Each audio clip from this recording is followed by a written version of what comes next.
Hello, everyone. Welcome back to one and only FPL Winner Show. Today, I'm joined by Gianni Butici, as per usual, and it's me, Ali FPL Guns. How you been, Gianni? Yeah, not too bad. It's been not the best of game weeks so far. I'm not going to lie. I'm really looking forward to the double game weeks. But I'm getting to the point in the season where it feels a little bit lully, a little bit meh. But with the double game weeks comes hope, and with hope comes FPL excitement and planning time, and huge points up for grabs. Like you might only be able to make marginal gains on those single game weeks, of which there's two left this season, but there's three doubles left, and those doubles can come with huge ceiling. How are you doing anyway, mate? Yeah, I'm doing fine. I'm doing fine. Not like my team. I'm on another red arrow. I've been missing deadlines for a couple of times now since maybe the new year started. I'm doing just fine, but my team is just trying to go different, and it's not working out. This is the Yeah, risk that you have to take in order to, if you wanted to recover, you have to, go with the same strategy.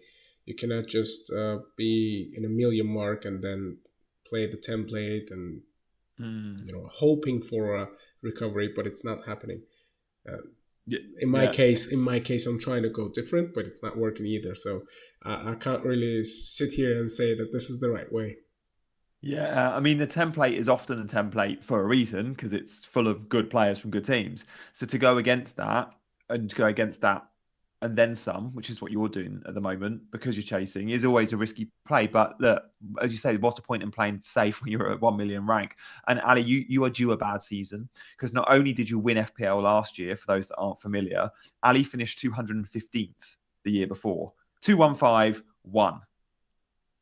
We can take a million this season, and next season you'll be back to your good self. Hello to everyone in the chat. Make sure you're liking and subscribing. We're going to have a look at Ali's free hit team. We're going to see my bus team.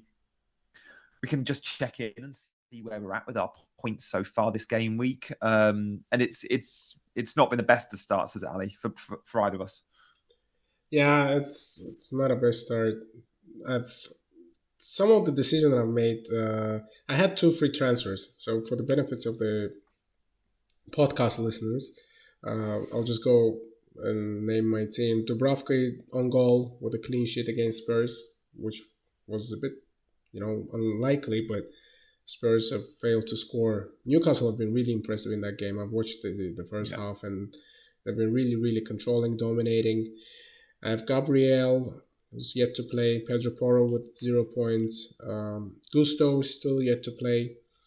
My new transfer, my new recruitee was De Bruyne. I brought him instead of Harvey Barnes, I believe. Salah as a captain. Palmer is still to play. Saka and Son with a blank. Tony didn't feature.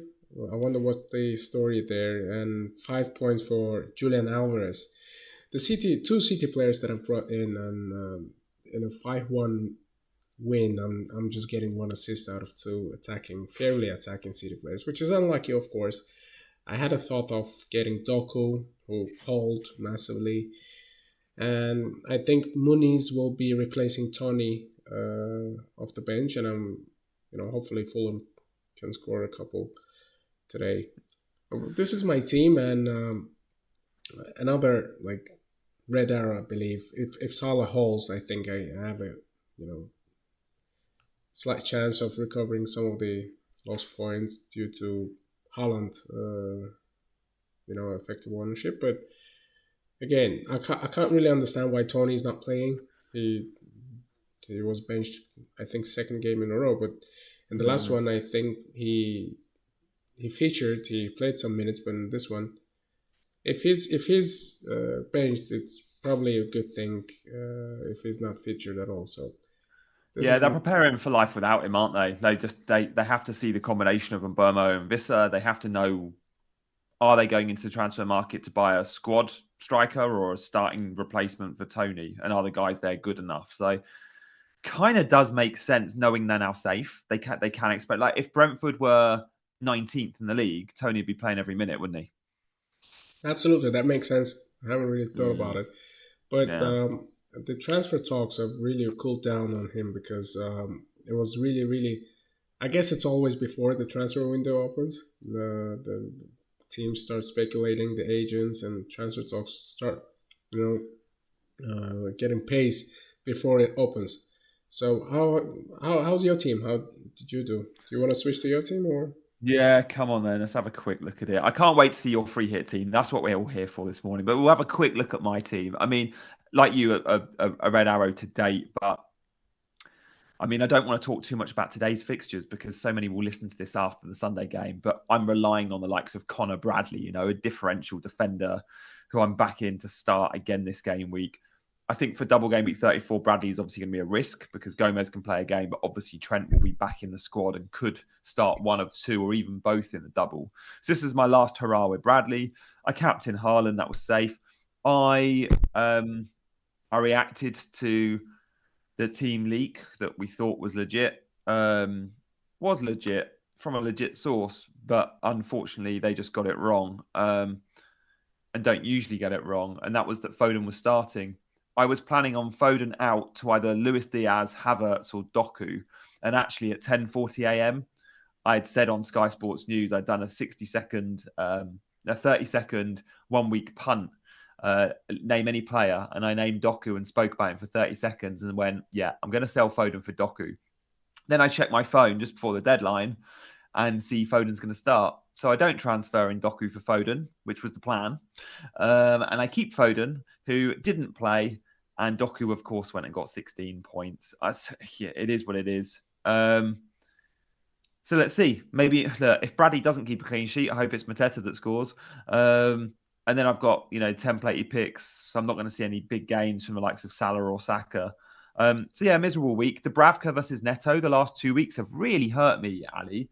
I think Dubravka's had a 9 and a 6.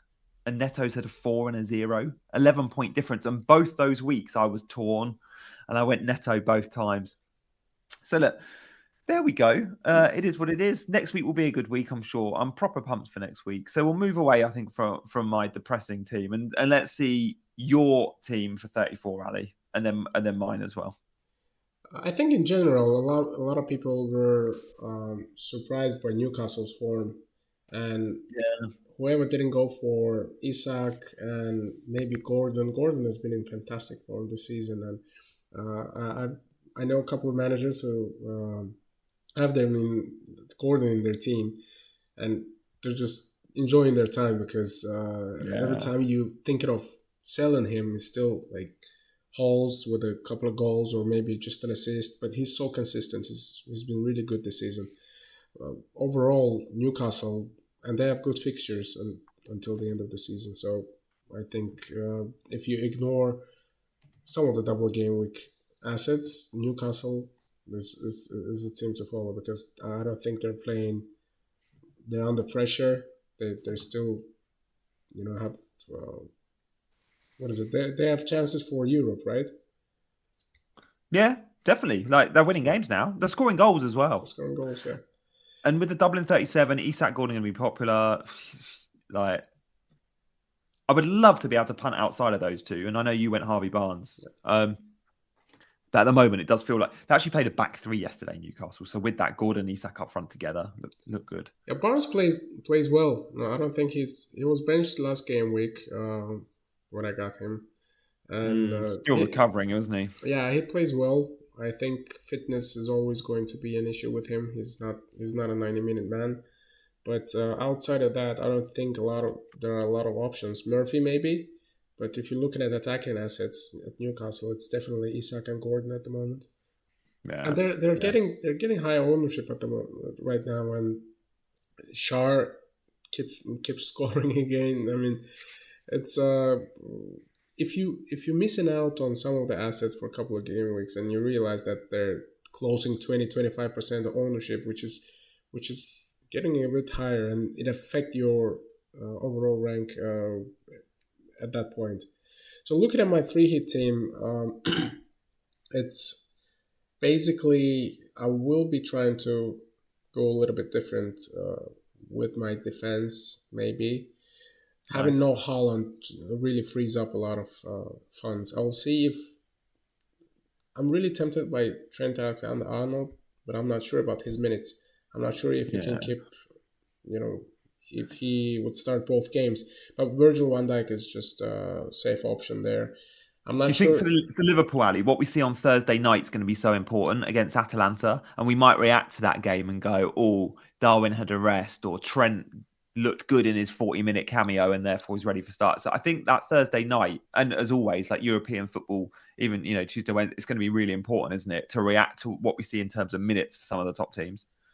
Exactly, but with Jota coming back from the injury, Jota, it's just making things a little bit complicated in terms of the minutes.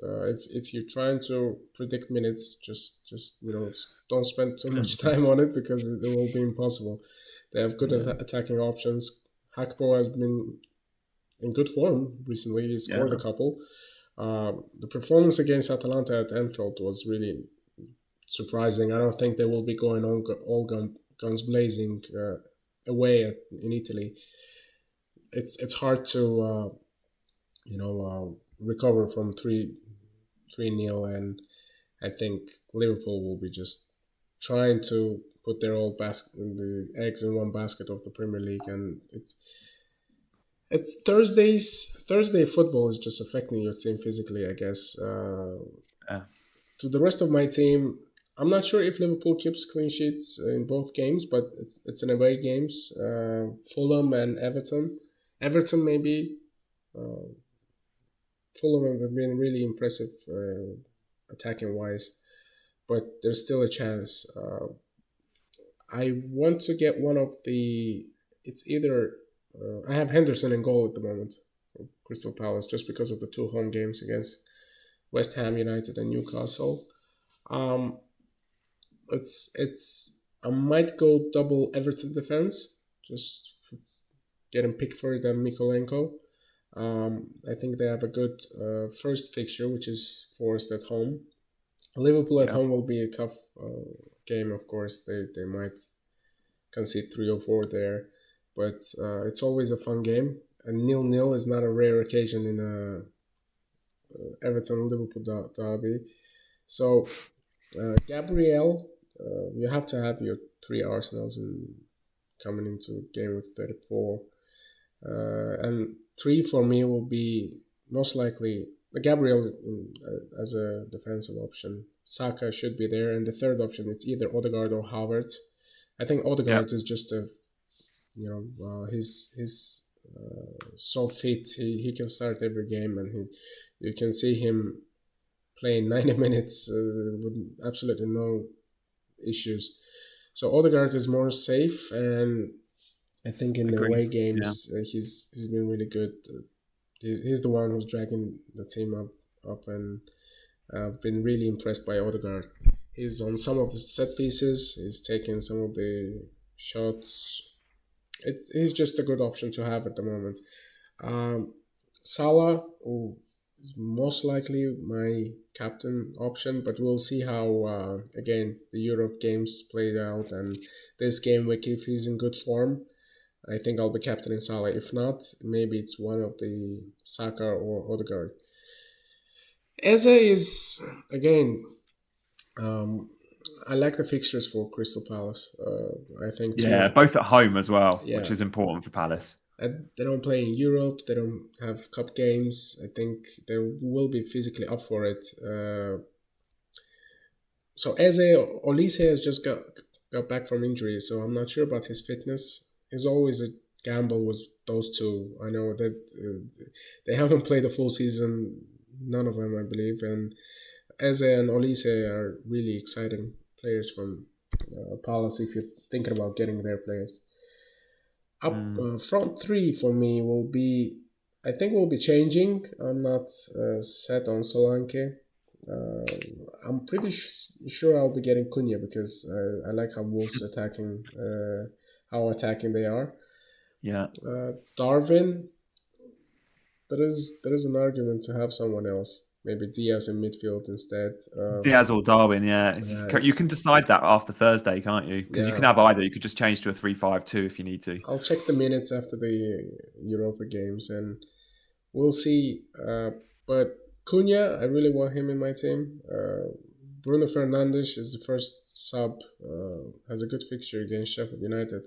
He's been scoring goals for fun recently. He scored a couple yesterday as well.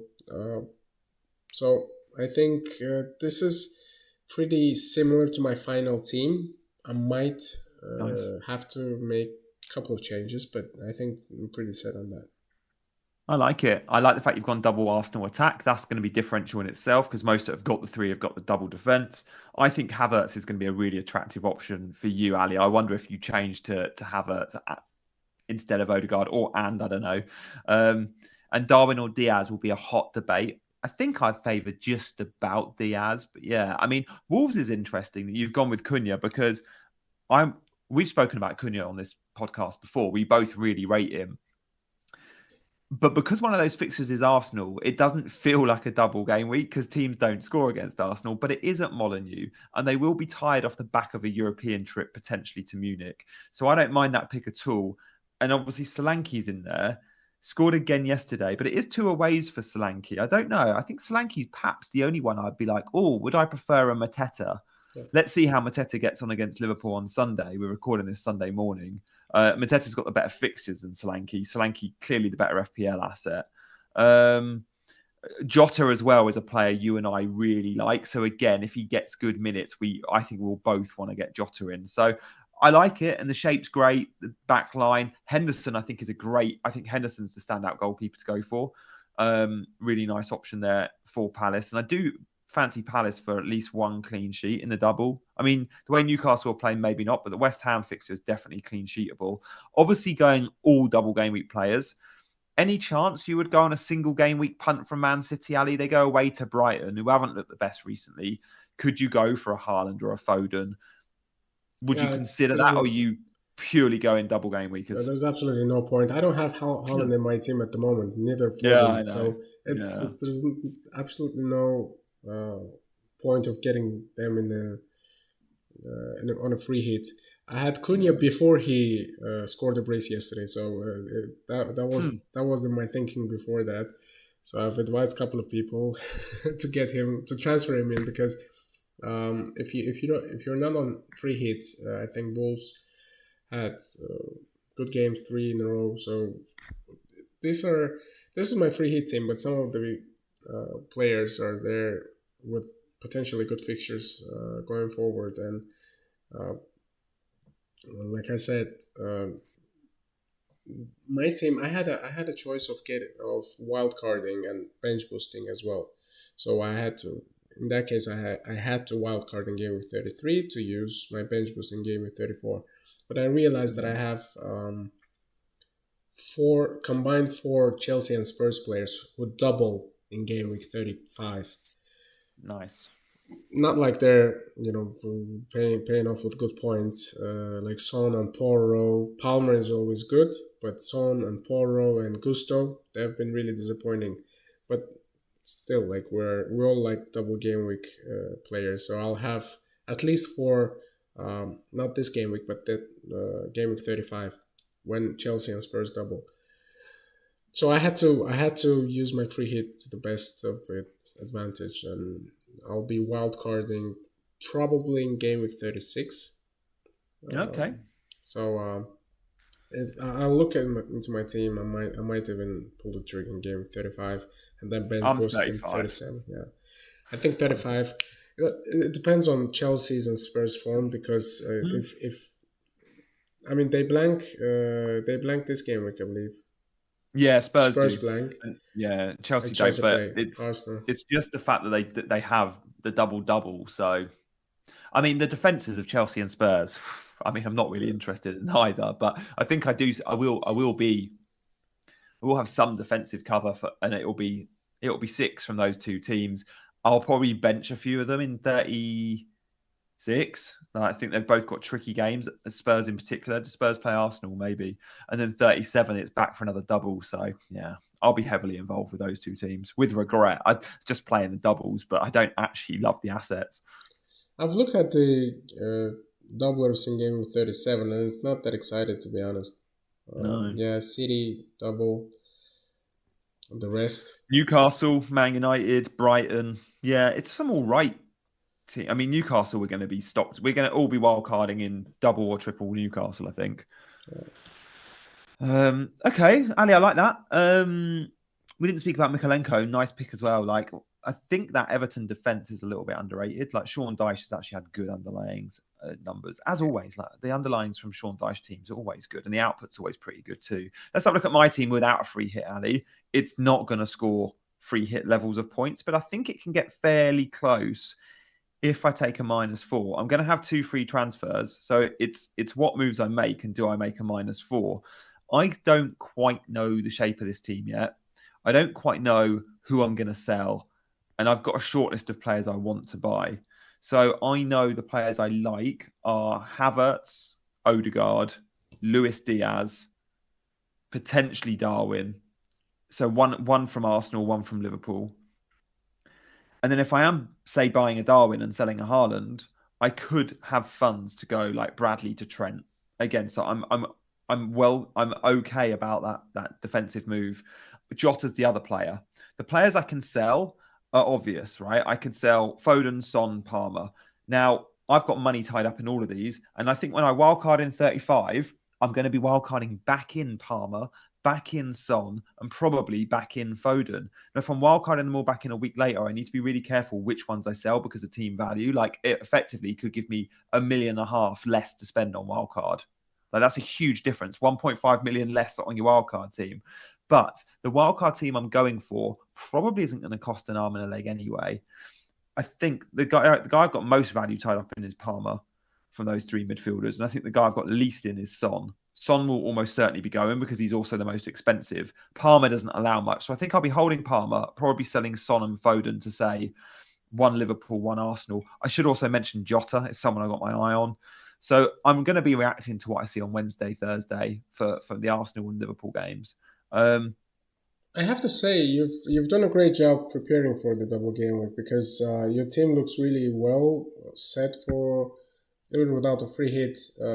I think you have a good balance of a few players to play safe, which is Foden and Haaland.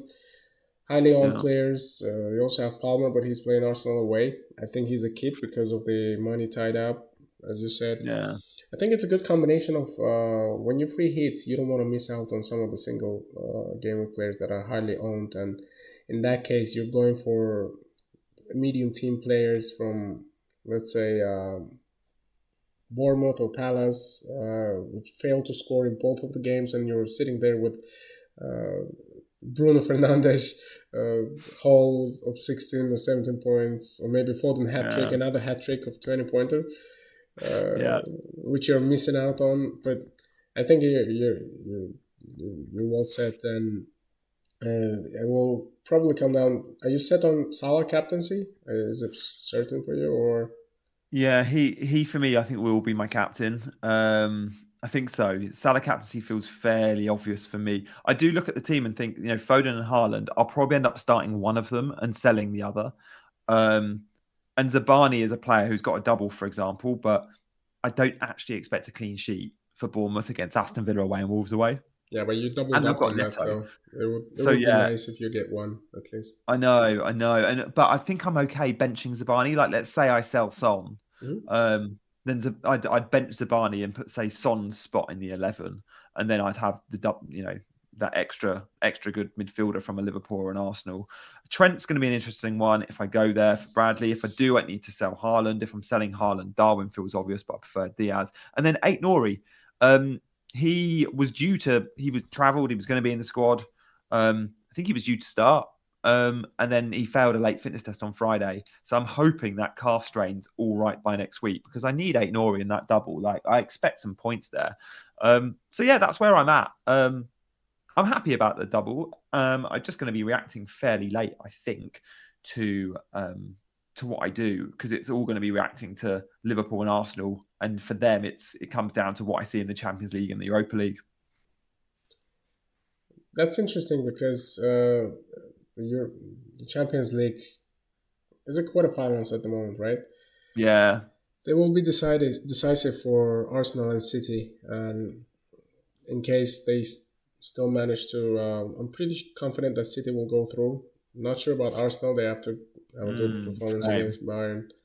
I agree. But it will affect the scale of FPL as well. Looking at yesterday's performances, what do you think? There were a lot of goals in two games. I think Forest and Wolves and Bournemouth, Man United, City as well, Newcastle as well. There's a lot of goals recently in the Premier Yeah. League. I feel like I'd like to know the numbers on this. I'm sure there's been articles written about it, but I do feel as the end of the season approaches, you do see more goals. Maybe not necessarily from the teams going for the title or the teams facing relegation. Sometimes they're tighter games. But all those mid-table teams, I always feel play with a little bit more freedom. I say mid-table. I don't actually mean all those teams that are on the edges of European football down to kind of, I don't know, 14th, 15th. And I guess I can put teams like Fulham. We've seen loads more goals from them recently. Wolves are scoring more. Newcastle scoring a ton more. Like, I feel like they played a little bit more freedom at the end of the season. Also, I always wondered this. This could be massively overthinking it. But as the weather improves, you get better free-flowing football. The sun is shining. It's not raining. It's not sticky. It's not windy. I don't know. I do wonder if the weather can influence goals. And again, maybe that's a little bit too micro, but one to consider Well, maybe for the future.